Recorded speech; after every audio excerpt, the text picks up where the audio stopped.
Good morning, sir. Welcome to Rizalde Luxury Hotel. How may I help you? Magiliw na bati ng receptionist kay Aiden. I just want to walk around here. Gusto ko makita ang buong area. You want the tour guide, sir? No need. Gusto kong mag-isa. Okay, sir. Enjoy po kayo. If you need anything, sabihin nyo lang. Matapos nun ay tumalikod na si Aiden at iginala ang paningin sa paligid. May ilang customer na nakasalubong niya ang pauwi na.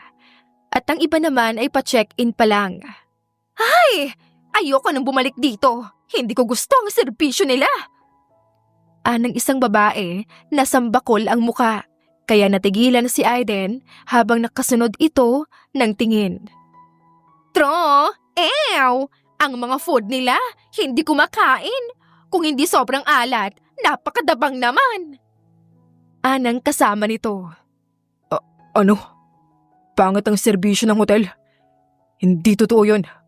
Our hotel is one of the best dahil sa dekalidad na serbisyo. Inis niyang wika sa sarili.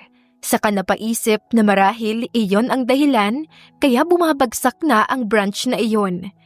Napabugas siya ng hangin dahil sa pagkadismaya at lalo pang nag-init ang ulo niya nang may makitang balat ng candy sa sahig. Ano to? Nasaan ba ang mga janitor dito? Isang babae ang namataan niya, nakakarating lang.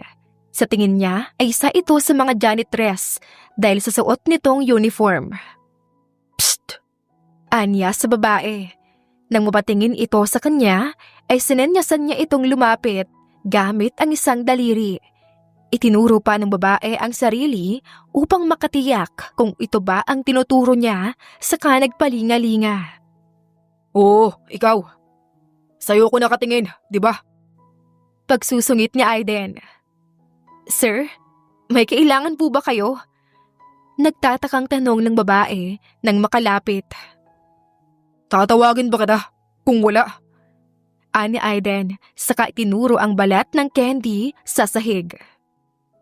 Naglilinis ba talaga kayo dito? Kaagad naman iyong pinulot ng babae, saka ipinamulsa. Pasensya na, sir. Ang totoo, kararating ko lang. Baka po hindi lang napansin ng janitor na sinundan ko. Shifting po kasi ang sked namin dito. Nangangatwiran ka pa. Whatever the reason, just make sure na na-maintain ang cleanliness sa lugar na to.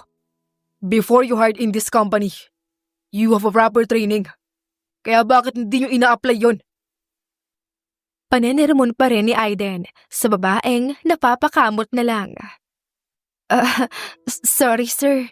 Don't worry. Next time po, aayusin na po namin ang trabaho. Just make sure. Customer's first impression is very important.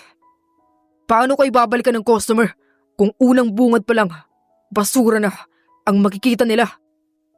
Ayusin niyo mga trabaho niyo. Hindi nakaimik ang babae at napakagat na lang ng labi. Saka ito tinalikuran na ni Aiden. Hala, sino kaya yun? Isa kaya siya sa mga boss dito? Ay hindi. Ang alam ko matanda na si Sir Romulo. Kamag-anak kaya? O baka VIP customer? Kaya maselan? Mukhang bigatin at mayaman. Ay, naloko na. Mawawalan na naman yata kami ng customer dahil lang sa balat ng candy. Ay, umanta ka talaga sa akin, Estong. Dahil hindi mo na naman ginawa ng maayos ang trabaho mo. Inis na wika ni Shane na ang tinutukoy ay ang kasamahan nitong janitor din.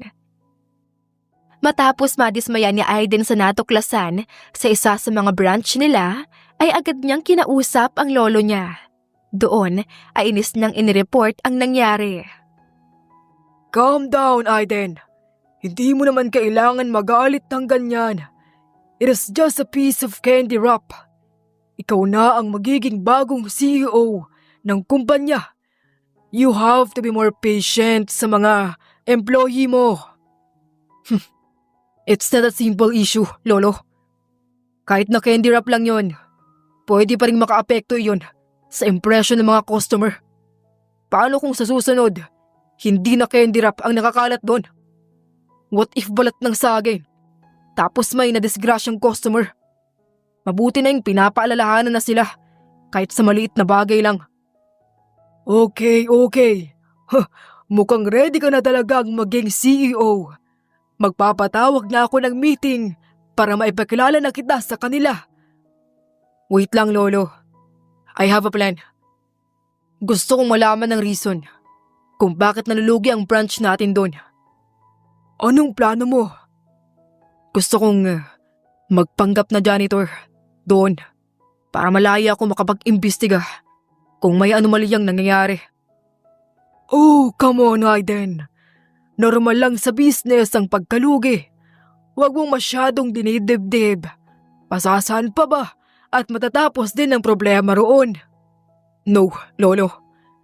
I will be the next CEO in this company.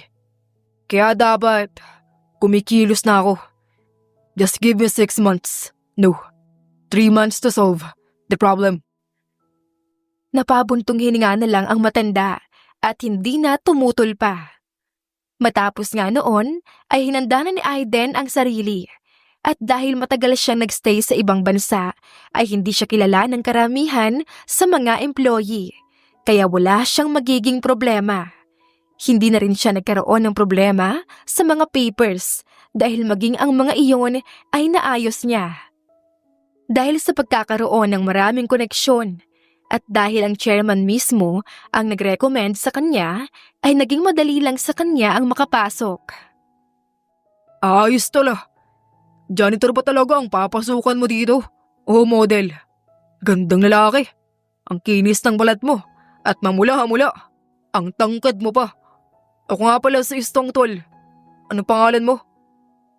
Ako si Aiden. Tipid niyang tugon. Wow! Pati pangalan mo pang mayaman. Heto nga palang map at walis. Sipagan mo ah. Maiwan na muna kita. Saan ka pupunta? Magpapahangin lang ako sa rooftop at mag-iyosin na rin. Sa oras ng trabaho, magpapahangin ka? Oo, masanay ka na. Ganito talaga kami dito. Chill-chill lang habang sumusweldo. Kumindat pa ito sa kanya. Pero agad ring napahiyaw nang may isang babae ang sumulpot kung saan at pinilipit ang braso nito. Aray! Aray naman! Anong sabi mo? Chill-chill lang habang sumusweldo? Talagang ang tigas ng mukha mo, no? Gulat na gulat si Aiden, lalo na nang makilala niya ito, ang babaeng janitress na pinagalitan niya noong isang araw. Shane, my loves naman! Di ko na mabiro! Bitawan mo na ako! Aray! Aray naman! Daing pa rin ni Estong. Babaliin ko na tong braso mo. Total naman, walang pakinabang eh. Huwag naman, my loves. Paano ko makakapagtrabaho para sa future natin kung babaliin mo ang braso ko? Future mo mukha mo. Sa susunod na mahuli pa kitang nagpapasarap, tuluyan ko na talagang babaliin ang braso mo. Napalunok si Aiden. Napakatapang pala ng babae. Samantalang noong isang araw ay para itong maamong tupa. Bigla ay kinabahan siya. Baka kasi baliin din ito ang kamay niya pag nagkataon. Dahil doon ay dahan-dahan siyang tumalikod para iwan ang dalawa. Hoy, teka lang. Saan ka pupunta? Ikaw ba ang bagong janitor? Diba? Anong pangalan mo? Ako nga pala si Shane. Ang guide mo para turuan ka ng mga dapat mong gawin dito. Hindi humarap si Aiden habang napapalunok pa rin dahil sa kaba. Siya si Aiden, my loves. Ang tangkad no. Akala ko nga papasok sa model. Janitor naman pala. Kinilatis naman ni Shane ang binata at napansin nga nito ang magandang bulto ng katawan ng lalaki.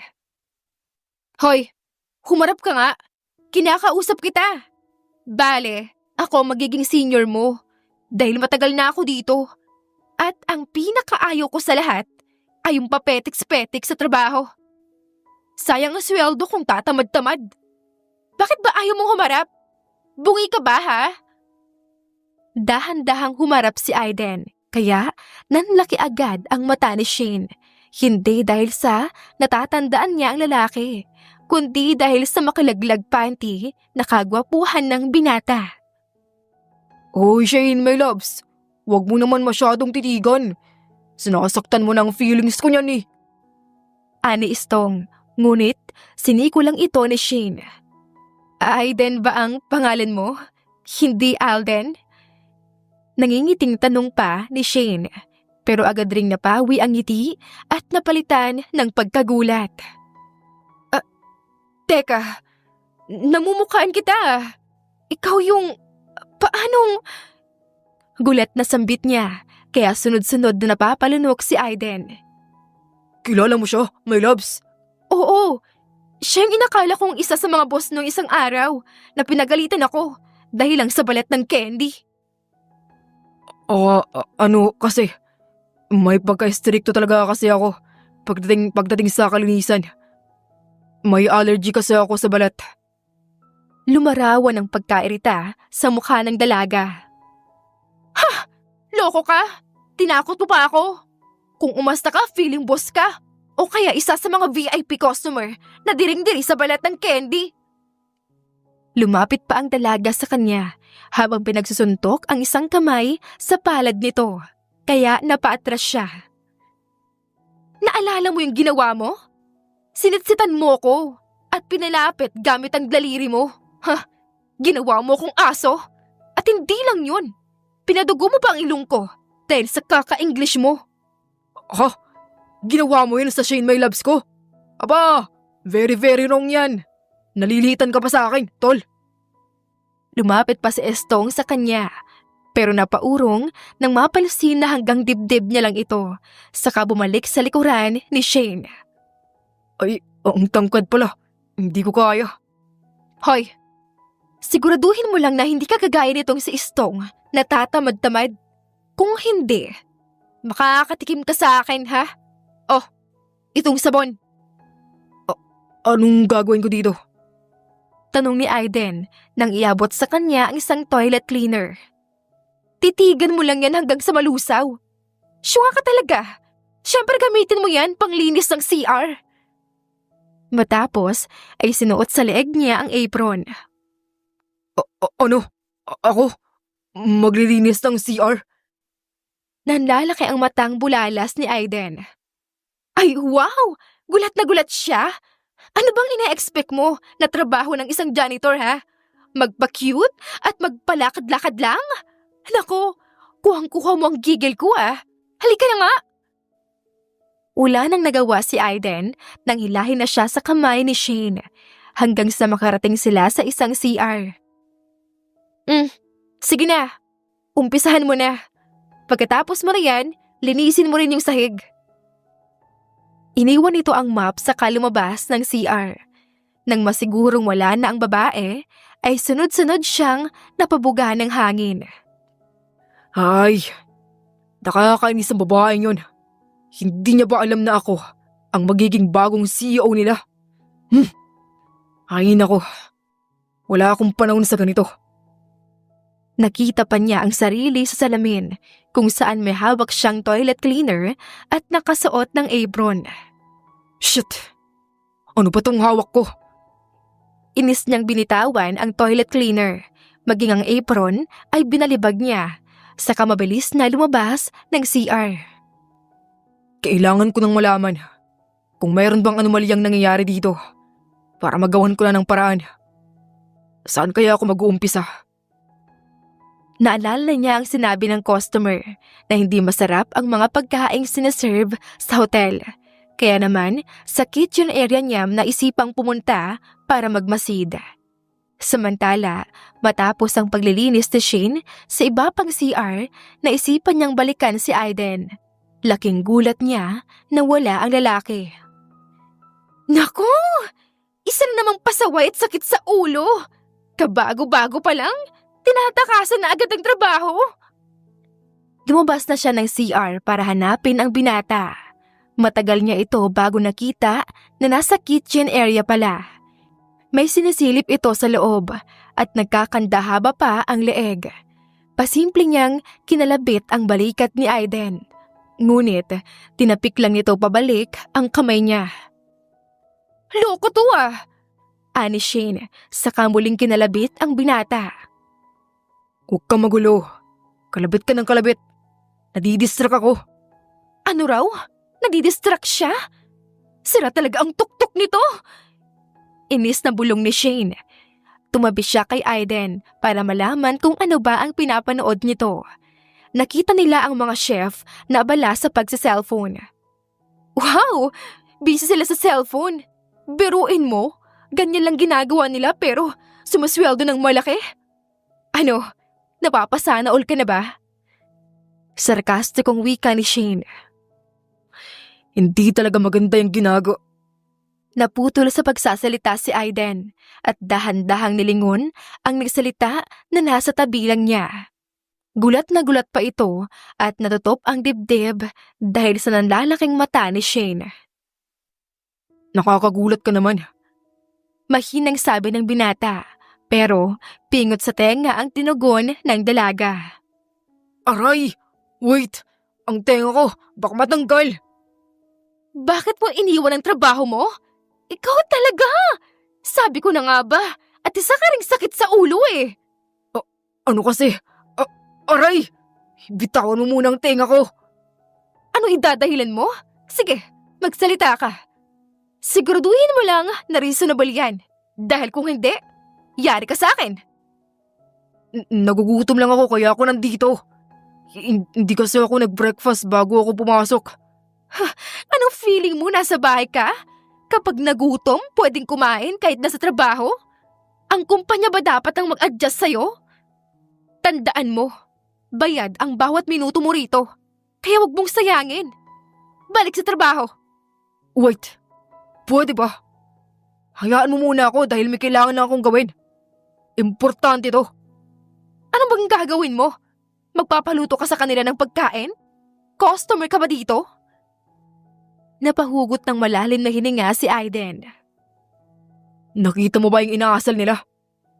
Sa oras ng trabaho, naglalaro at walang ginagawa. Oo, parang ikaw. Pupasok lang ang mga iyan dahil sa sweldo, pero hindi naman ginagawa ng maayos ang trabaho. That's why I'm telling you na dapat may gawin tayo. Pagsabihin natin sila at pagalitan. O kaya, aray! Ang tenga ko! Hiyaw nito nang muling pingutin ni Shane ang tenga nito. Bago mo sitahin ng iba, tignan mo muna ang sarili mo. Ikaw nga rin eh. Hindi mo rin ginagawa ng maayos ang trabaho mo. Ikaw, sumusobra ka na!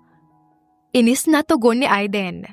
Natigilan sila sa pagtatalo nang may marinig silang papalapit sa kanila. Kaya hinilan na niya si Aiden para tumakbo.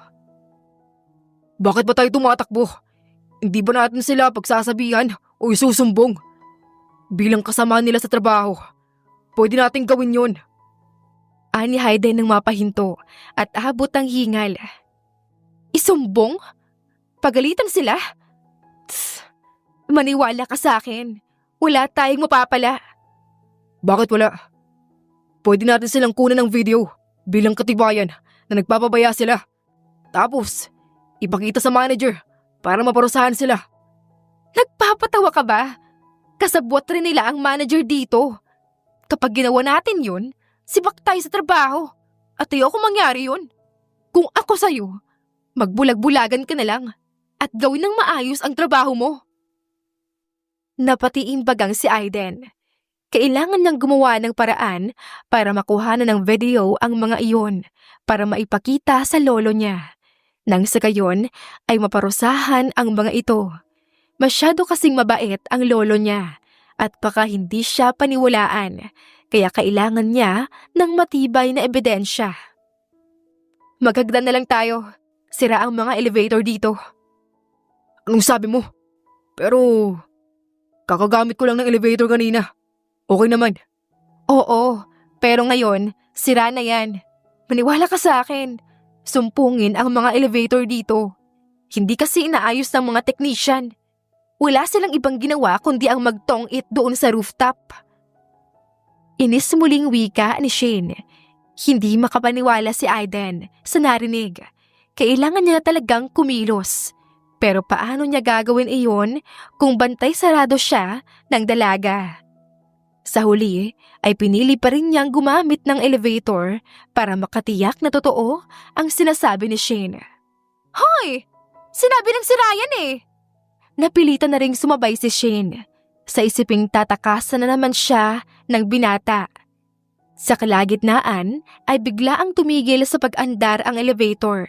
Muling umandar at bigla-biglang humihinto. Kaya napatili si Shane at napayakap pa kay Aiden. My goodness! Nakakatakot! Ayoko pa mamatay! May mga kapatid pa akong pinapaaral. Kasalanan mo to eh! Sinabi ko na diba, nasira ang mga elevator. Pero hindi ka naniwala! Huwag kang ang OA. Hindi ba tayo mamamatay? At saka pwede ba? Huwag mong itapat yung bibig mo sa tenga ko. Baka mabasag yung eardrum ko sa lakas ng tiri mo. Puro kakalokohan! Muli itong napatili nang umalog pa ang elevator. Kaya lalo itong napayakap at sumubsob pa sa dibdib ni Aiden. Wait, chancing ka na. Nangingiting sita ni Aiden. Kaya naman, pabigla rin kumalas si Shane at nag-angat ng tingin. Kaya nagtama ang mga mata nila. Hindi mapigilang mapaawang ang bibig ni Shane dahil sa makalaglag na panty na kagwapuhan ng binata. Habang si Aiden naman ay nangingiting nakatitig din sa dalaga. Sa kanya itinikom ang bibig ng dalaga. Baka pasukan ng langaw. Alam kong gwapo ako pero huwag mo naman masyadong ipalata na sobrang na-attract ka sa akin. Uunahan na kita pero baka masaktan lang ang damdamin mo kapag Aray! Hiyaw niya at halos maduling dahil sa sakit. Matapos sipain ni Shane ang pagkalalaki niya. Ang yabang mo ah! Hindi kita type no? Bakit si Junjun ko pa? Sunod-sunod siyang napamura habang sapo ang pagkalalaki. Tawang-tawa naman si Shane pero agad ring natigilan nang biglang kumundap ang ilaw sa loob ng elevator at muli itong napatili at muling napayakap kay Aiden. Sumubsob pa ito sa malapad at matigas sa dibdib ng binata. Wow! Relax! Yung Junjun ko, nasasagi mo. Bastos! Inis na sigaw pa ni Shane at takmang sasapakin pa ang binata pero bumukas ang pinto ng elevator. Bumungad sa kanila ang mga nag-aabang na mga tao kaya mabilis na ring lumabas si Shane. Sira ang elevator, kaya hindi nyo pwedeng gamitin. Paalala ni Aiden sa mga ito. Ano? Sira na naman? Wala na talagang magandang nangyari sa hotel na to. Inis na wika ng matabang babae saka umalis na. Bakit kaya hindi na lang nila isara itong hotel? Puro kapalpakan. Masyado na kaming naaabala. Anang isa pa na nag-walk out na rin, kasabay ng iba pa. Ano bang ginagawa ng mga maintenance team nyo rito? Di ba nila inaayos ang mga sirang elevator? How about the manager? Wala ba siyang action about the customer's complaint? Shit! This is crazy! May gigil sa boses na wika ni Aiden. Hay! Ang daming satsat! Sa tingin mo ba may magagawa yung rants mo? Gawin mo na lang ang trabaho mo. At huwag ka nang dumagdag sakit ng ulo ko. Kotang-kota na nga ako pagdating sa kanila eh. Ano pang hinihintay mo? Kilos na!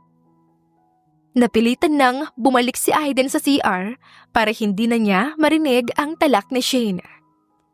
Ay, hindi ako makapaniwala na kailangan ko pang maglinis ng CR.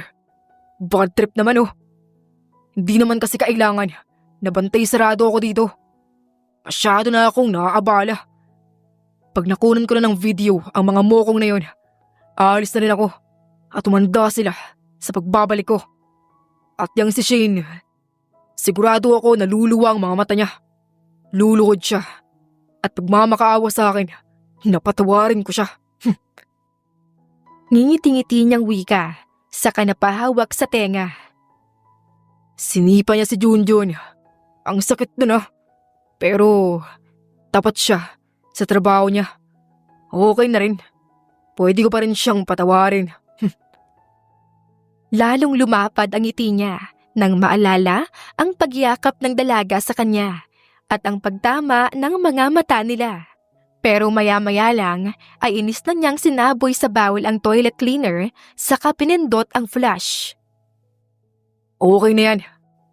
Palabas na siya ng CR nang masalubong niya si Shane sa pintuan. Nakakagulat ka. Bakit ba masyado kang bantay sarado sa akin? Baka mamaya, magkapalit na tayo ng mukha niyan. Kasi po, kailangan ko tong gawin para makasiguro na ginagawa mo talaga ang trabaho mo. O ano, tapos ka na? Oo. Hindi mo ba naamoy? Ang bango na ng CR. Magpunas ka na sa sahig. Heto ang map. Muli siyang napakamot ng ulo, pero naisip pa rin niya na magpakitang gilas para hindi na siya nito bantayan pa sa mga susunod na araw. Nilublob niya ang map sa balde, saka iyon basta na lang pinunas nang hindi pinipiga. Kaya naman, naglawa sa sahig. At dahil hindi naman sanay humawak ng map, ay nasagi pa nito ang balde at tumapon sa sahig ang laman nun. Anong ginagawa mo? Naglalaro ka ba? Duda na talaga ako sa'yo Marunong ka ba talagang maglinis? Sa taranta ni Aiden na mapunasan kaagad ang natapong tubig sa sahig, ay nadulas pa siya. Nabitawan niya ang map at bumagsak iyon sakto sa ulo niya. Kaya nagmistulan iyong wig. Napapaamang na lang si Shane at natutup ang bibig dahil sa nangyari sa kanya. Tol, anong nangyari? Bakit nagsiswimming ka na riyan? Para kang palaka Gulat na tanong ni Estong nang dumating. Yung balakang ko, parang nabali yata. Aray! Tawang-tawa naman si Estong habang tinatanggal ang map sa ulo niya at tinulungan siyang makatayo. Kaya mo ba talagang maglinis? Nakakabigla ka. Sabi ko na nga ba, hindi ka pang janitor. Sino ba nag-hire sa'yo ha? Mas bagay yata sa'yo maging security guard. Ay nako, ang laki mong tao, ang laki mo ring engot. Magpalit ka na lang ng uniform. Ako nang bahala dito. Estong, samahan mo siya at bigyan ng bagong uniform. Paika-ikang naglakad si Aiden. Hawak ang balakang habang sunod ng tingin ni Shane na hindi alam kung tatawa ba o maiinis. Ang lalaking yun, parang hindi sanay maglinis. Talaga nga kayang hindi pa siya kumakain ng breakfast kaya lalampalampa. Palabas na ng locker room si Aiden noon nang muling masalubong si Shane. Tss! Ikaw na naman. Wala ka bang Natigilan siya nang iabot sa kanya ni Shane ang paper bag. Oh, kumain ka muna para may lakas ka. Sabi mo hindi ka pa nagbe-breakfast, di ba? Tanghalian ko sana yan. Pero sige, sa'yo na. Bibili na lang ako ng pagkain mamaya. Ang daya! Bakit pag ako nagutom? Hindi mo ko binibigyan ng pagkain. May favoritism ka na Kakamot-kamot na wika ni Estong. Che! Bakit ka magugutom? Wala ka namang ginagawa. Halika na, magtrabaho na tayo. Hinila na ni Shane si Estong palayo sa locker room. Hindi naman talaga gutom si Aiden ng mga oras na iyon. Pero na-curious siya sa mabangong amoy ng garlic kaya kinuha niya ang baunan sa loob ng paper bag. Mabuti rin naman pala ang puso niya kahit paano. Sige na nga, hindi ko na siya papaluhurin para humingi ng tawad sa akin. Pumwesto si Aiden sa lamesa sa kabinuksan ang lunchbox. Kaagad sumalubong sa kanya ang mabangong amoy ng tortang talong na may maraming garlic. Mukhang masarap to Kahit mabunga nga siya, masarap naman siyang magluto. Matapos nun ay hindi na siya nagpasaway pa kay Shane. Napilitan na siyang gawin ang utos nito para hindi na siya bantayan ng dalaga. Nang sa gayon ay maisagawa na niya ang plano. Kinabukasan ay kaagad siyang sinalubong ng dalaga. Oh, bakit? Namiss mo ba ako kagad? Nangingiting tanong ni Aiden. May meeting tayo at ikaw na lang ang hinihintay. Bakit ba ngayon ka lang? 5 minutes ka nang late. Hinila na siya ni Shane papunta sa meeting room. Pinag-usapan sa meeting ang nangyaring pagmamatsyag sa mga staff. Kaya nagkatinginan naman sina Shane at Aiden dahil sila ang tinutukoy na nagmamatsyag. Winawarningan ko lang kayo kung sino man yun. Huwag niyo nang tangkain pang ulitin ang ganun. Kung may plano man kayong isumbong kami, hindi kayo magtatagumpay dahil hindi naman kayo paniniwalaan. Makasama na lang kayo, okay? Ako si Manager Manuel Alfanta. Matagal na ako sa hotel na to, kaya hindi niyo na ako masisira. Yan pala ang manager dito. Inis na wika ni Aiden. Oo, kaya nang sinabi ko sa'yo, mahirap kalaban yan. Kaya manahimik ka na lang kung ayaw mong matanggal sa trabaho. Makisama na lang kayo guys. Total naman, pare-pareho tayong nakikinabang. At yung mga baguhan, gawin nyo mga trabaho nyo. At kapag nakapasa kayo sa amin, pwede nyo na rin gawin ang mga ginagawa namin. Pagmamayabang pa ng isang lalaki. Hindi na nakatiis pa si Aiden. Tumayo siya habang kuyom ang kamao. Kung hindi mo na kaya magtrabaho dito at sinisira mo na lang ang magandang pangalan ng hotel, then leave.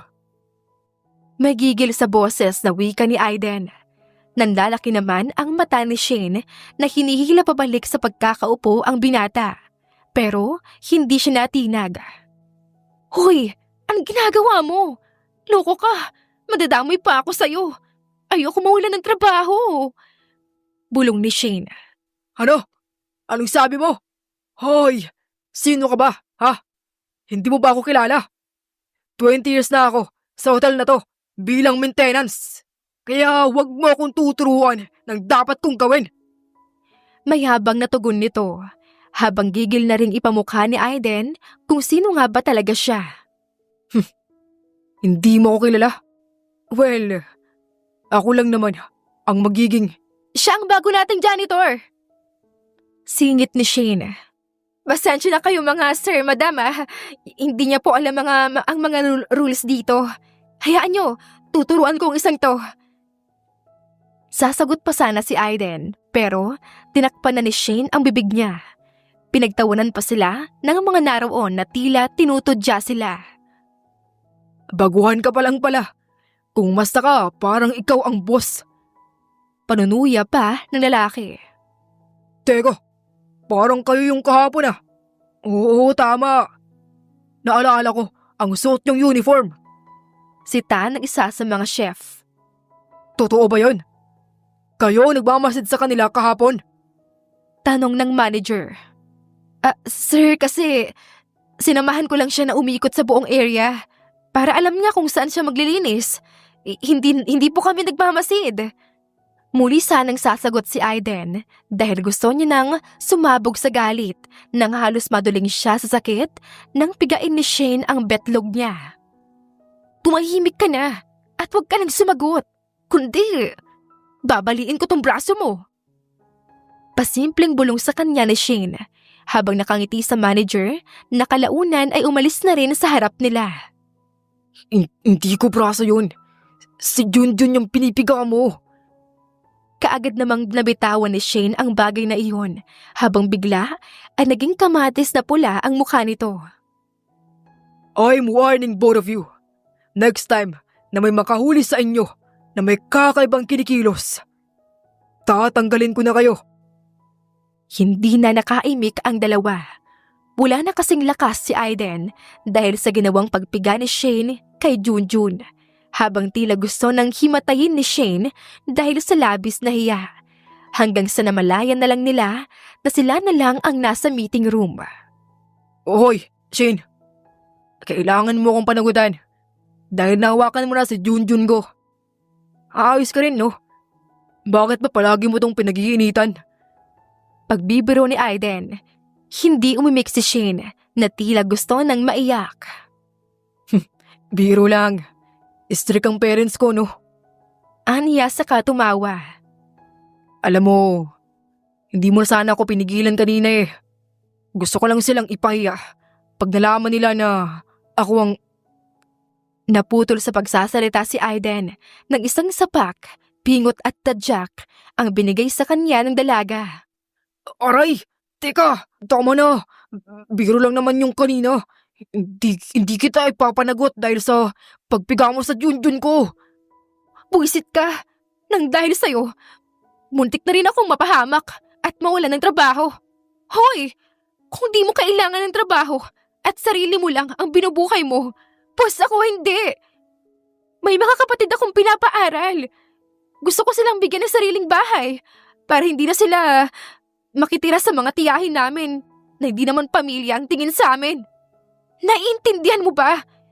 Kung di mo kailangan ng trabaho, lumayas ka na dito at huwag ka nang mandamay.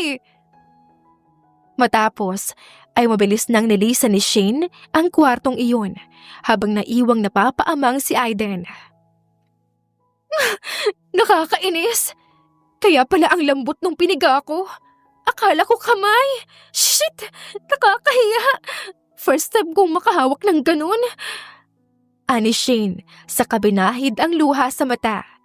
Kaagad dumiretso ang dalaga sa pantry para saglit pakalmahin ang sarili dahil sa nangyari. Kinuha niya ang cellphone sa bag at nakipag-video call sa kapatid. Mayen, kumusta kayo? Nasaan si Ichan? Okay lang ate. Si Bunso kasama si Chang. Nasa palengke sila. Matamlay na tugon ni Mayen. Pero kasi nilang alam na kapag sinasama ng tiyahin ang bunso nila ay pinagtatrabaho ito. Pinag-aalok ito sa mga tao na buhatin ang mga pinamalengke papunta sa sakayan kapalit ng kaunting barya. Sa edad na 15 ay alam ni Shane na napakahirap ng ganoong trabaho dahil danas niya rin iyon noon nung nasa ganoong edad siya. Noong una ay mariin niya iyong tinututulan pero isinusumbat lang ng tiyahin sa kanila na ito ang kumupkop sa kanila noong namatay ang kanilang mga magulang at anito pa na hindi kasya ang perang pinapadala niya. Kulang pa sa pangtuwisyon ng kapatid na si Mayen. Ate, wag ka nang malungkot. Kunting tiis na lang oh. Ilang buwan na lang, gagraduate na ako. Pag nakakuha na ako ng magandang trabaho, lilipat na tayo. At ikaw, aalis ka na dyan. Ikaw naman ang pag-aaralin ko. Nangingiting wika ni Mayen, kasabay na nagbabantang luha sa mga mata nito. Napatango naman si Shane. Saka pinahid ang luha at matamis na ngumiti. Sige na ate, ihahanda ko lang yung uniform na pangpasok ko. Ingat ka riyan ha, huwag ka magpapagutom. Ingat rin kayo ni Ichan dyan. Sa susunod na linggo, magpapadala ulit ako ng pera sa inyo. Salamat ate. Matapos ay pinatay niya na ang koneksyon habang pinapahid pa rin ang luha. Ngumiti siya ng matamis, kasabay ng pag-asa na malapit na ring matapos ang pagtitiis nila. Ilang buwan na lang ay magkakasama na rin sila sa iisang bahay. Natigil siya sa pag-e-emote nang may tumikhim sa likuran niya. Nang lingunin niya ay si Aiden pala.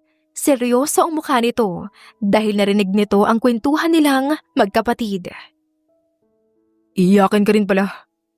Kanina lang, napaka-violente mo.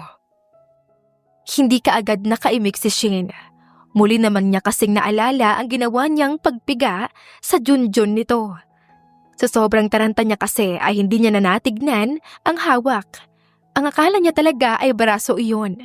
Kung bakit naman kasi nakatapat ang braso ng lalaki sa harapan nito. Sorry kanina. Nadamay ka patuloy. Promise, hindi na ako magiging pasaway. At gagawin ko na ng maayos ang trabaho ko. Mabuti naman, para kahit paano. May natitira pa ring tapat na nagtatrabaho dito sa hotel. Kahit iilan lang tayo. Napakabait kasi ng big boss natin. Kahit pabagsak na ang hotel, hindi pa rin nila pinapasara. Siguro dahil ayaw niyang mawalan ng trabaho ang mga employee. Kaya nga kahit sobrang toxic na rito, pinili ko pa rin magstay bilang pagtanaw ng utang na loob sa kabutihan nila. Lalo na noong nakaraang pandemic, hindi sila nagkulang sa pagbibigay ng financial support sa mga tauhan nila. Kaya promise ko sa sarili ko, dito lang ako sa Elizalde Luxury Hotel, kahit ano pang mangyari. Huwag ka nang mag-alala dahil hindi magsasara ang hotel. Balita ko kasi tinututukan na ito ng bagong CEO ng company. Talaga? May bagong CEO ang kumpanya? Oh, balita ko, mabait din yon. At higit sa lahat, guwapo. Guwapo ang bagong CEO? Sobrang guwapo at malakas ang appeal. Balak niyang linisin ang maruming pamamalakad dito sa hotel at tatanggalin niya ang mga hindi deserve magstay dito. Namimilog naman ang mata ni Shane dahil sa narinig. Iyon kasi ang pinakahihintay niya, ang maturuan ng leksyon ang mga abusadong tauhan. Mula sa mataas na posisyon hanggang sa mababa, wala siyang pipiliin. Kahit 20 o 30 years pa yan. Basta abusado, tatanggalin yan. Talaga? Teka, paano mo nalaman? Pinagdoloko mo lang yata ako eh. Hindi kita niloloko.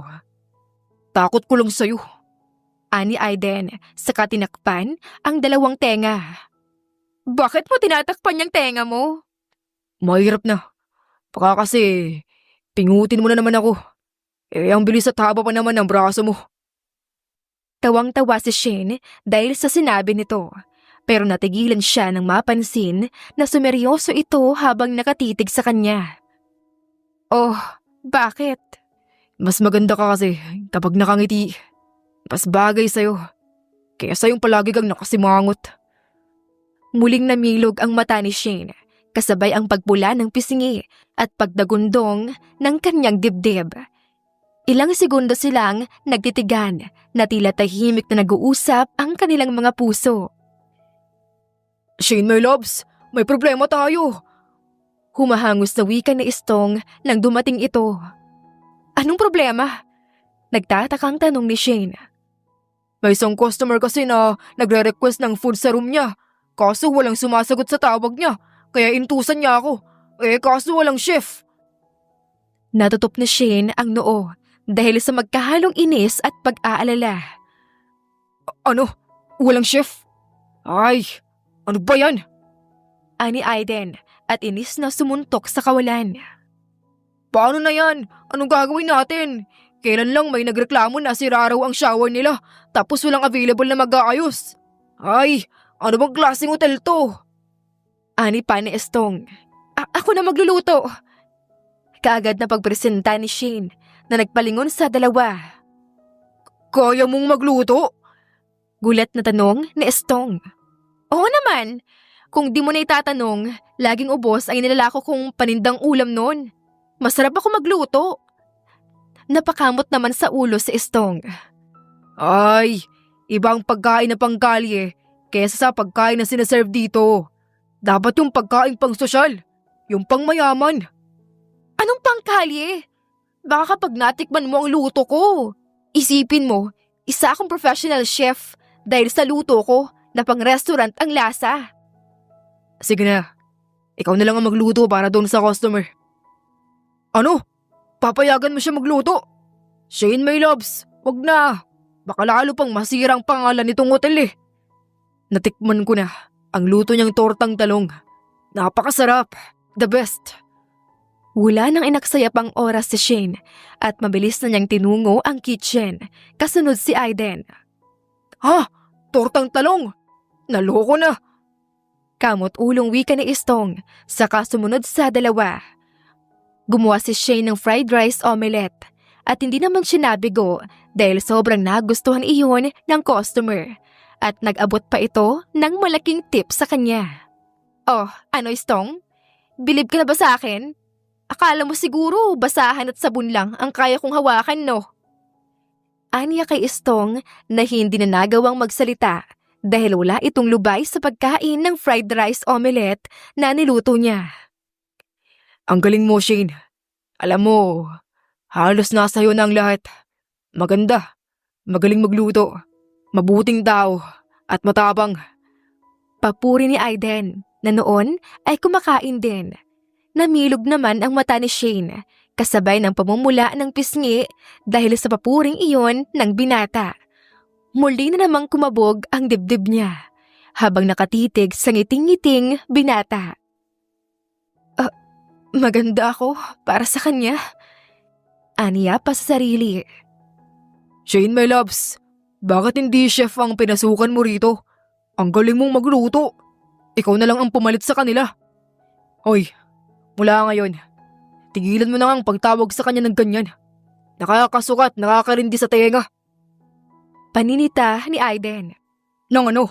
Yung Shane, my loves? Sinadya ko yon para wala nang magtangkang manligaw sa kanya at isipin ng marami na girlfriend ko siya.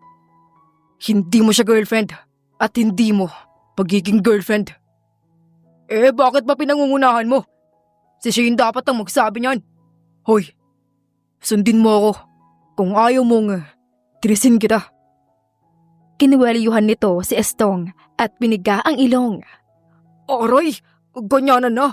Dinadaan sa tangkad at sa gandang lalaki, ha? Tama na nga kayo riyan. Ang totoo, high school lang natapos ko. Dahil sa hirap ng buhay namin mula nang mamatay ang mga magulang ko. At yun nga, naglako ako ng ulam para may pangtustos sa pag-aaral ng mga kapatid ko. At nang dumuntong sa tamang edad, nakapasok na ako rito. Swerte ko nga, dahil kahit hindi ako nag-college, natanggap pa rin ako. Talagang may puso para sa mga mahihirap, ang mga big boss natin. Kawawa ka naman pala, Shane, my loves. Hindi bale, pag tayo ang nagkatuluyan, hindi mararanasan ng tatlong anak natin ang hirap na naranasan mo. Hoy, huwag kang mangarap. 3 anak. 3 suntok gusto mo. Pagtutol pa rin ni Aiden. Bakit ka kumukontra? Ikaw ba ang boyfriend niya? Hindi naman, di ba? Sa kilos mo, para kang nagsiselos. Teka, nagsiselos ka? May gusto ka ba sa Shane, my loves ko, ha? Nagtama ang mga mata nila ni Aiden habang pinamumulahan ito ng mukha. Hindi man aminin ni Shane pero hinihintay niya ang magiging tugon nito. Wala no. Nasabi ko lang yon kasi, basta. Tumigil ka sa pangangarap mo na kayo magkakatuluyan. Tumigil nga kayong dalawa. Sipain ko kayong pareho eh. Balik na sa trabaho. Tandaan nyo, bayad ang bawat minuto natin. Kaya wag niyong sayangin. Inis na wika ni Shane matapos madismaya sa naging tugon ni Aiden. Saka nagpa siyang iwan na ang mga ito. Uy, Shane, my loves, hintayin mo ako. Napabuga na lang ng hangin si Aiden habang sunod ng tingin ang dalawa. Muntik na ako dun. Ay, ano pang nangyayari sa akin? Kaya ako nandito para lutasin ang problema ng hotel. At di para magkagusto lang sa isang janitress. Nanlaki ang mata niya at natutop ang bibig. Ano? Ako? May gusto kay Shane? No, erase. Natutop niya ang sentido habang napapapikit ng mariin. Come on, Aiden. Focus to your mission. Remember this. You need to take action para sa mga abusadong mga tauhan. Okay? Focus. Huminga siya ng malalim, saka naramdaman ang basahan na tumama sa kanyang mukha, kaya napamulat siya. Ano bang ginagawa mo? Magtrabaho ka na! Bulyaw sa kanya ni Shane, saka muli siyang dinalikuran. Ang babaeng yun talaga. Ay, hindi na talaga ako makapaghintay sa magiging reaksyon niya kapag nalaman niya na ako ang bagong CEO. Aniya sa kainis na dinampot ang basahan. Kinabukasan ay nagpa siya na si Aiden na gawin ang plano. Hindi na siya pwedeng magtagal sa hotel na yon dahil gusto niya lang maparusahan ang mga abusado. Bit-bit ang cellphone ay balak niyang kunan ng video ang mga naglalaro ng tong-it sa rooftop. Paakyat na siya ng hagdan nang harangan siya ni Shane. Saan ka pupunta? May balak ka na namang gawin, no? May kailangan na akong gawin. Please, wag mo na akong pigilan. Close na tayo, di ba? Anong close ka riyan? Pagdating sa trabaho, walang kaibig-kaibigan. At saan ka pupunta, ha? Sa rooftop? Anong gagawin mo ron, ha? May bitbit ka pang cellphone. Siguro maglalaro ka rin ng ML dun, no? O kaya online bingo. Nako! Pinanginigan na naman ako ng laman sa'yo. Hindi ko gagawin yon. Gusto ko lang silang kunan ng video habang may ginagawang kalokohan sa oras ng trabaho. Tumigil ka! Tapos kapag nahuli ka, damay na naman ako. Akin na nga yung cellphone at magtrabaho ka na. Pilit nitong inagaw kay Aiden ang cellphone. Wait lang, Shane. Please. This time, hayaan mo na ako. I really need to do this. They don't deserve to stay here in my hotel. That's why I need to take action. Anong pinagsasabi mo? Kung makapagsalita ka, parang ikaw ang may-ari. Pa-English-English ka pa. Batukan kita eh. Natigilan naman si Aiden at kinalma ang sarili. Kumalma ka, Aiden. Huwag kang bibitaw sa character. Isa kang janitor at hindi isang CEO, okay? Aniya sa sarili. Alam mo, gets ko naman yung inis mo eh. Pero wala tayo sa posisyon. Darating din ang araw na makakahanap sila ng katapat na magbubunyag sa kalokohan nila. Maghihintay. Kailan pa? Ngayon na ang tamang oras. Hindi ako papayag na sumweldo sila kahit isang sentimo galing sa kumpanya ng mga Elizalde. Nabakunot ang noo ni Shane dahil sa mga pinagsasabi niya. Ang kulit mo! Akin na nga yung cellphone! Nag-agawan pa sila sa cellphone hanggang sa pareho silang mawalan ng timbang at mabuwal sa sahig. Nagtama ang mga mata nila at parehong natigilan habang titig na titig sa isa't isa. Grabe, ang bigat mo. Ani Aiden habang mabilis ang pagdagundong ng kanyang dibdib. Kaagad namang umalis sa ibabaw niya si Shane habang namumula rin ang mukha. Ikaw naman kasi, ang kulit mo. Kapag hindi ka pa bumalik sa trabaho mo, sasamain ka talaga sa akin. Matapos ay iniwan na siya ng dalaga. Ngiti-ngiting tumayo naman si Aiden habang sunod ng tingin sa papalayong dalaga. Yung mukha niya, parang kamatis sa sobrang pula. Sa huli, napilitan na lang siya na sundin ang dalaga. Total naman ay nakuha ni Shane ang cellphone niya. Hahanap na lang ulit siya ng magandang pagkakataon. Kahit nagpapanggap lang, ay napilitan na lang siyang gawin ang trabaho. Sa unang pagkakataon ay nagpunas siya ng sahig. Ilang minuto pa lang ay tagaktak na ang pawis niya. Grabe, nakakapagod. Hindi pala ganun kadali ang magpunas ng sahig. Reklamo niya. Bigla niyang naalala ang una nilang pagkikita ni Shane kung saan pinagalitan niya ito at pinagsabihan ng hindi magaganda. Nakaramdam siya ng konsensya, lalo at hindi pala madali ang trabaho ng isang janitor. Hindi mo talaga maiintindihan ng isang bagay kapag hindi mo pa nararanasan. I swear, pagkatapos kong maayos ang lahat ng problema dito sa hotel, lahat ng employee na naging honest sa mga trabaho nila, bibigyan ko ng award. Muli siyang napangiti at napaisip kung paano niya magagawa iyon, gayong palagi siyang hinaharangan ni Shane. Kailangan niya kasi ng katibayan para maipakita sa kanyang lolo. Ang babaeng yon, ano kaya ang magiging reaksyon niya pag nalaman niya na ako ang magiging bagong CEO na palagi niyang sinisigawan at pinipingot? Excited na akong malaman. Lalo pa siyang natawa nang maalala ang pagpiga ng dalaga sa kanyang Junjun. Matapos malinis ang area na iyon, ay lumipat siya sa ibang floor para ipagpatuloy ang paglilinis. At nang sumapit ang lunchtime, ay hinanap niya na si Shane para sabay na silang kumain. Naabutan niya ang dalaga sa pantry na natutulog at mukhang pagod na pagod. Bakit natulog na kagad siya nang di kumakain? Nakita niya ang lunchbox ng dalaga na nasa mesa lang at halatang hindi pa nagagalaw. Natigilan pa siya ng mapatitig sa maamong muka ng dalaga. Tss, parang anghel kapag tulog. Pero paggising, para ng tigre. Nangingiti niyang wika.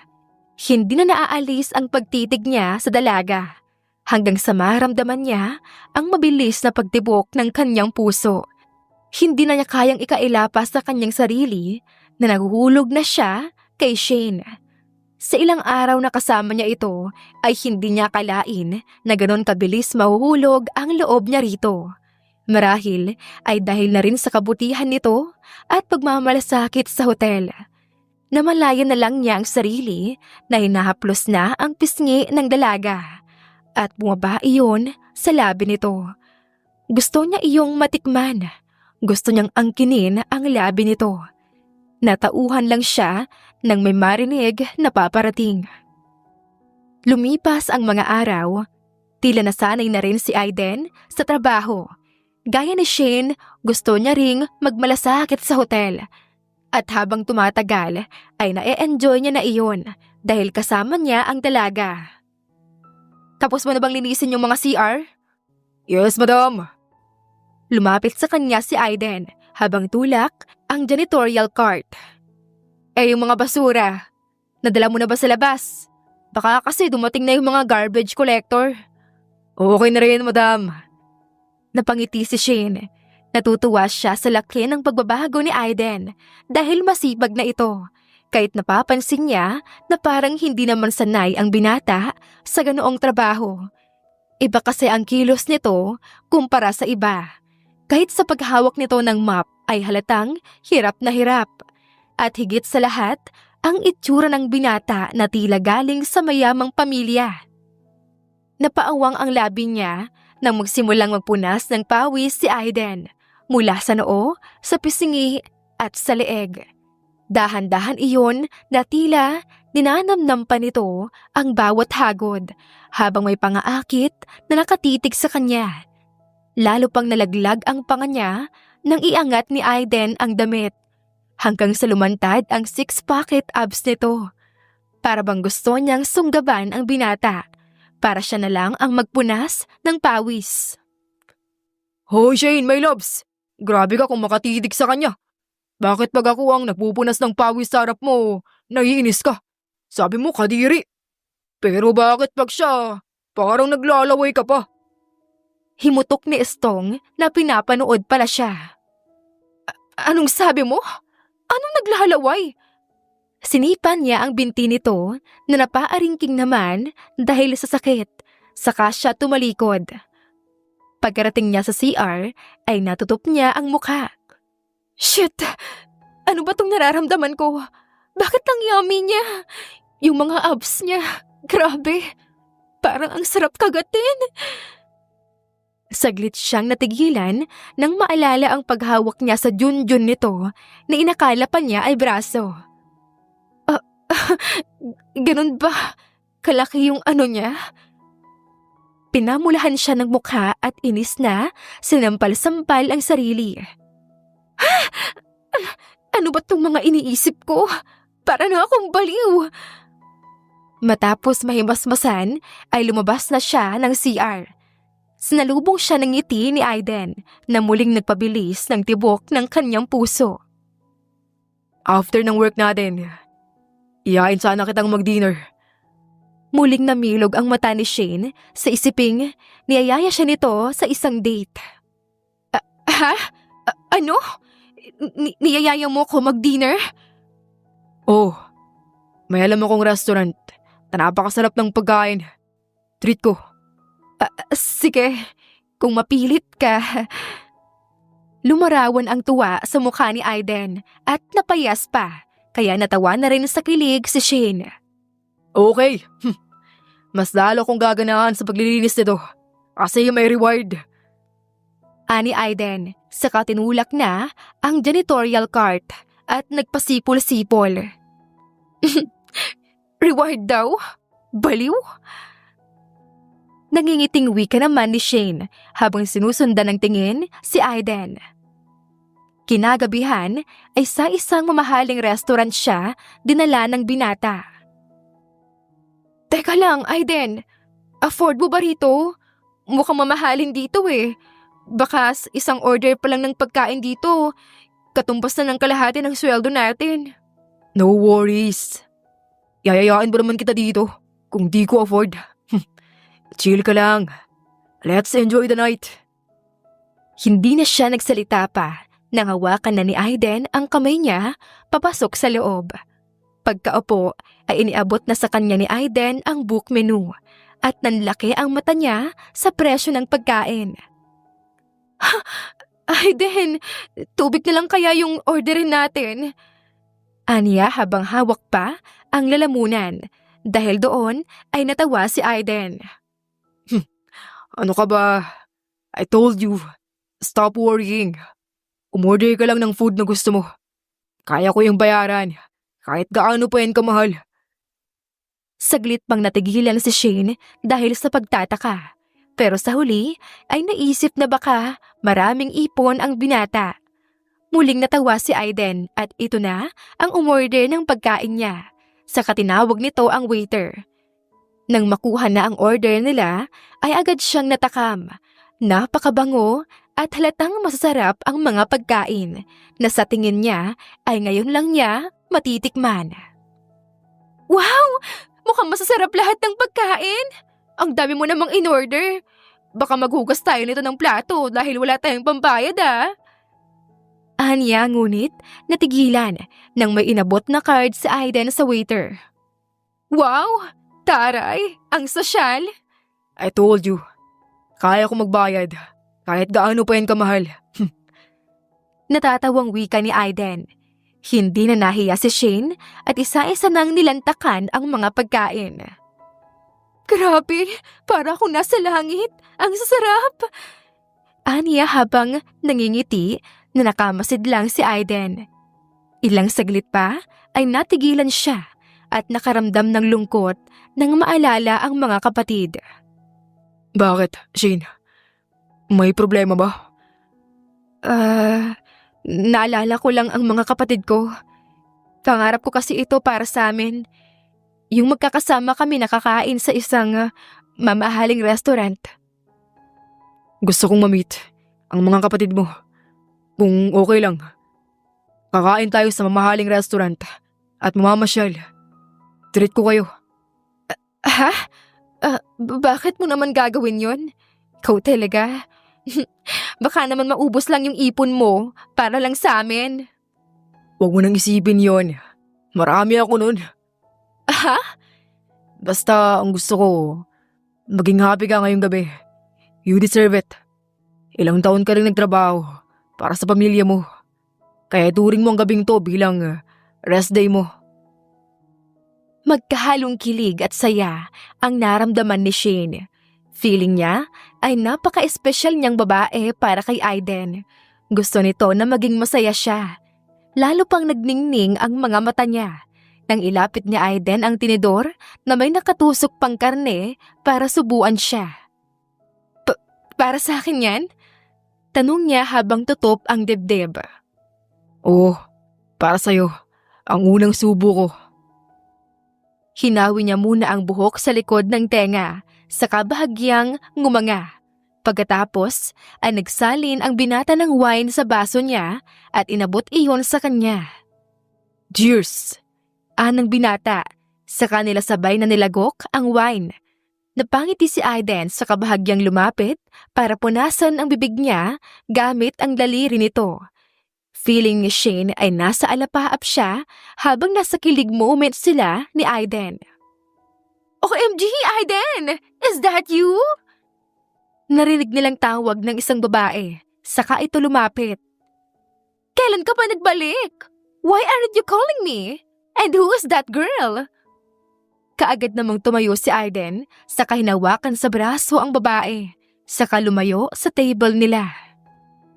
Sino ang babaeng yun? Tanong ni Shane sa sarili. Nakita niya na tila natatarantang nagpapaliwanag si Aiden sa babae. habang bakas ang pagkabahala. Shit!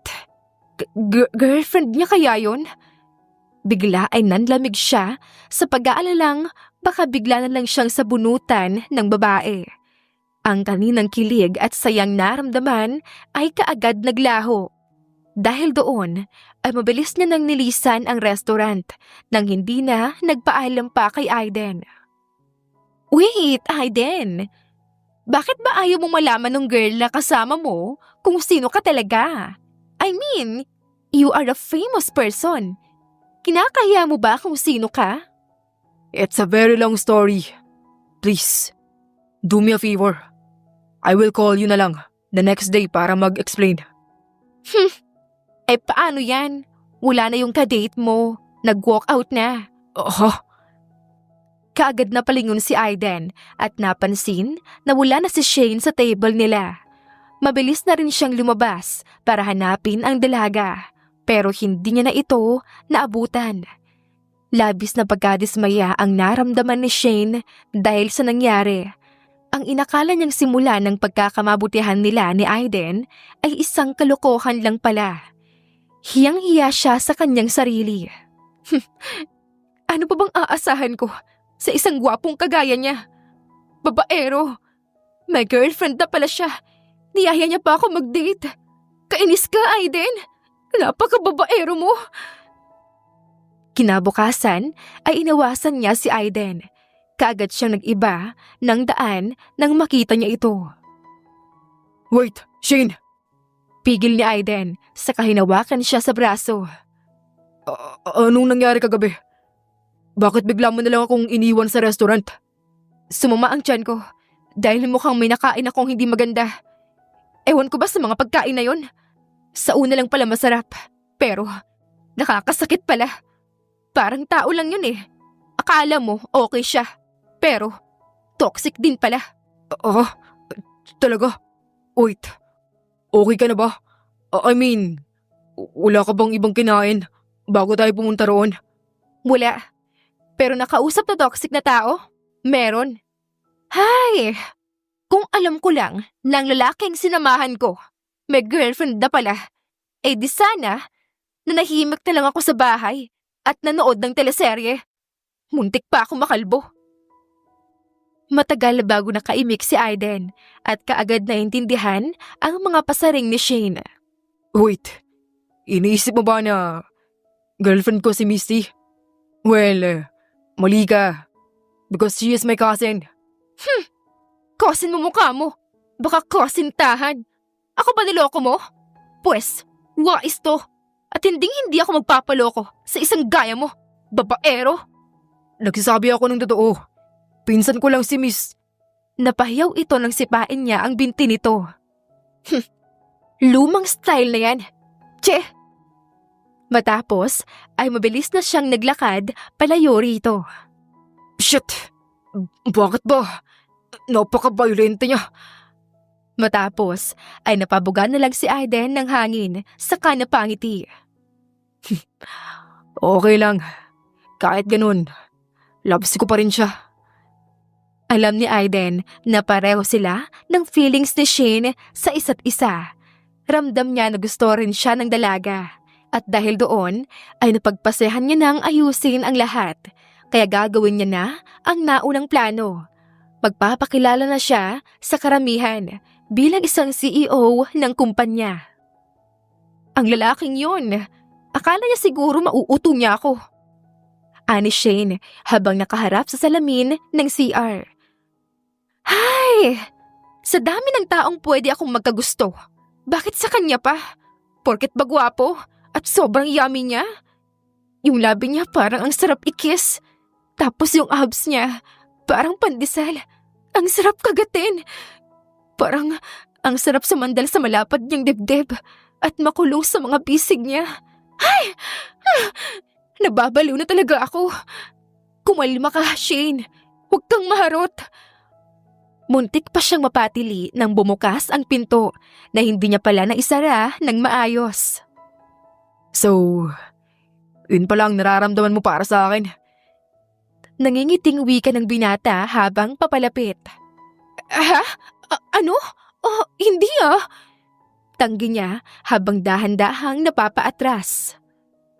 Paano kung sabihin ko na ganoon din ang nararamdaman ko? Will you allow me to kiss you? Seryosong tanong ng binata habang titig na titig sa mga mata niya. Hindi na siya nakakilos pa nang hawakan ng binata ang pisngi niya at hagkan siya sa labi. Para siyang nahipnotismo at hindi na nakatutol pa.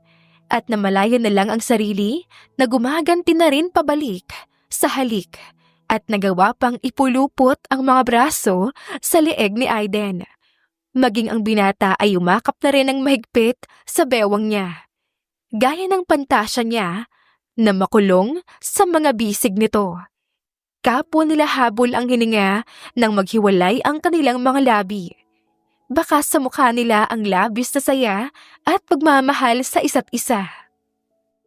I want you to take care of yourself habang wala ako. Huwag kang mag-alala. Sandali lang ako. Pagiging maayos rin ang lahat. Ha? Anong sinasabi mo? Saan ka pupunta? Isang mapusok na halik lang ang tinagon ni Aiden sa dalaga, saka tumalikod na. Naiwang tulala si Shane sa kadahan-dahang napahawak sa labi at napangiti. Ilang oras pa ang lumipas, hinanap niya sa paligid ang binata, pero hindi niya ito makita.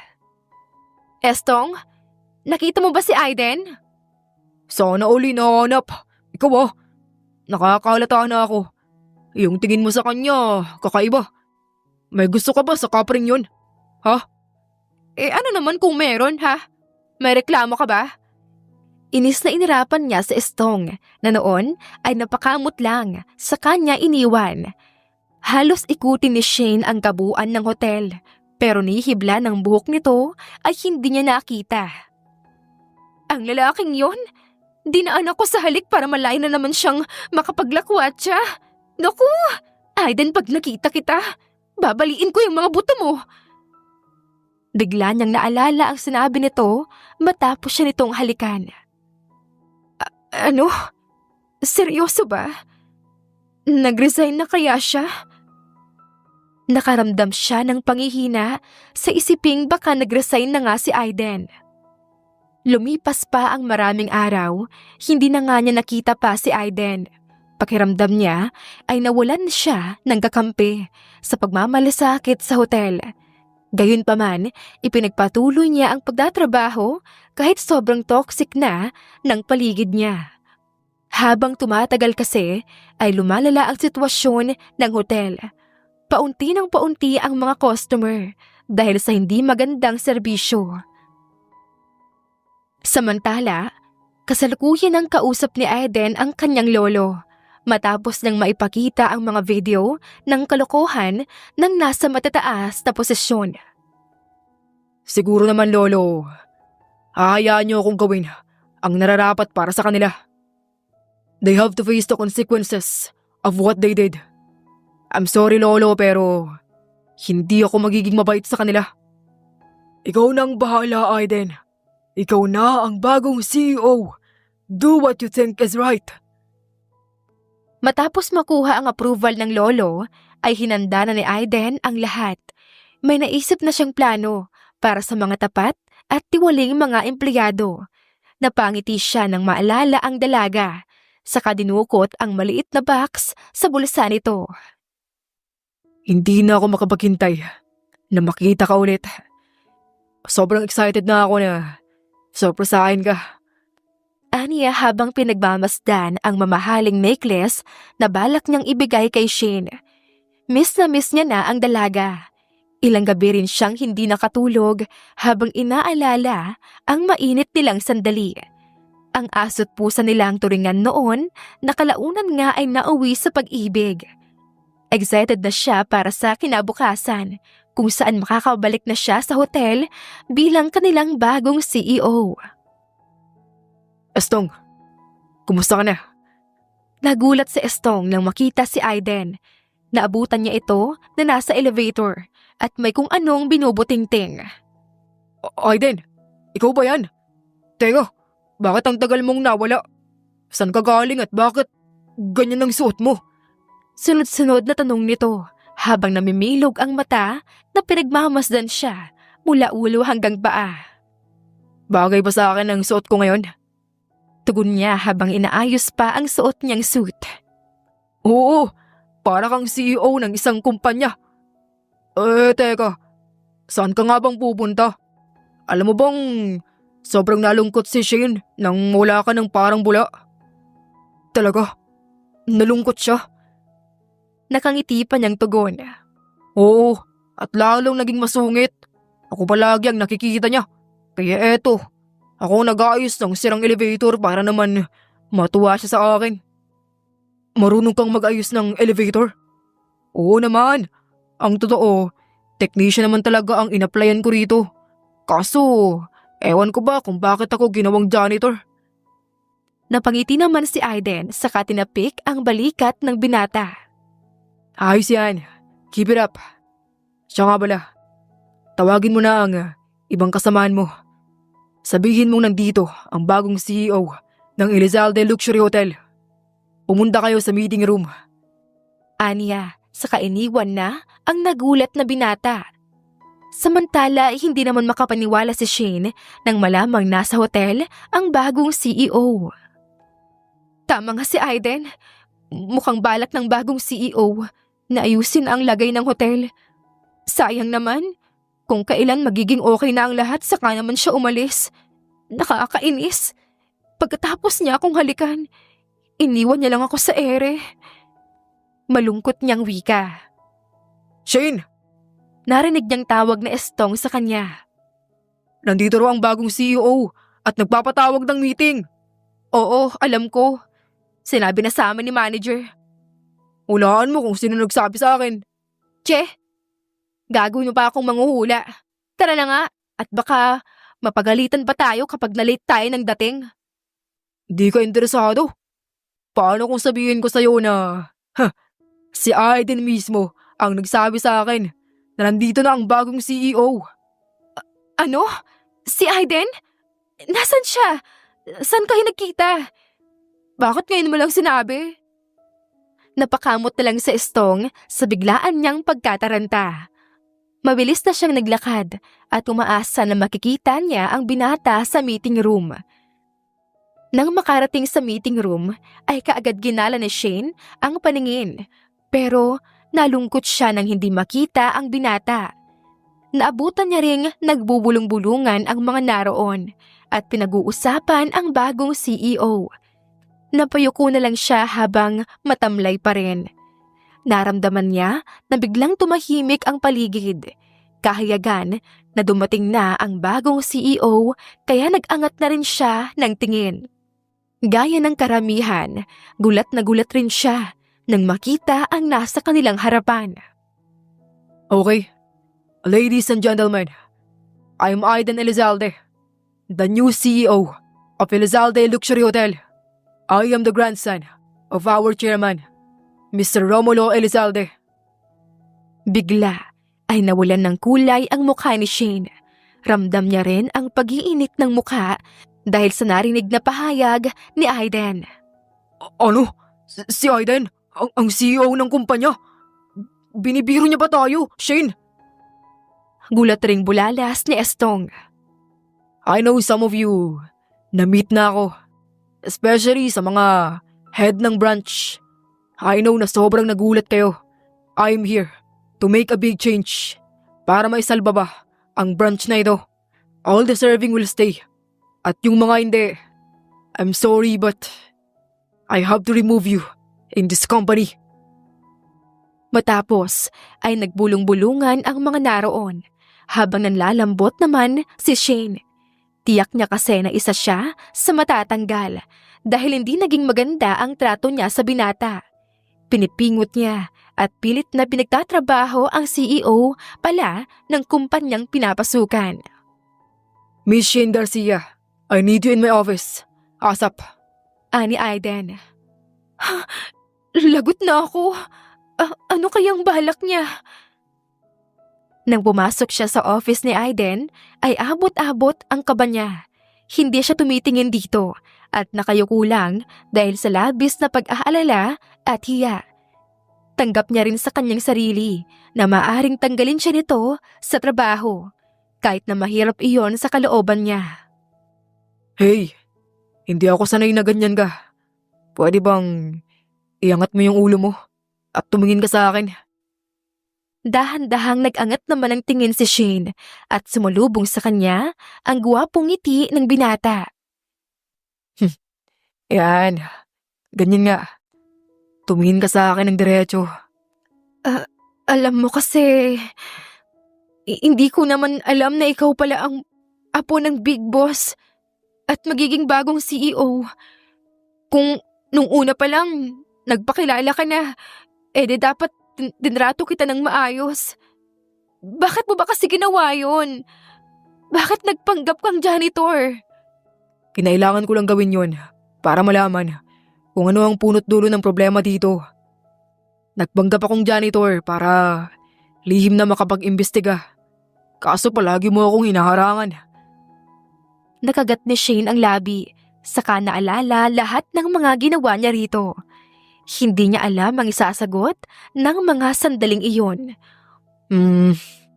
Alam mo, okay na rin ang nangyari. Dahil natagpuan ko naman ang babae na bumihag ng puso ko. At ikaw yun, Shane.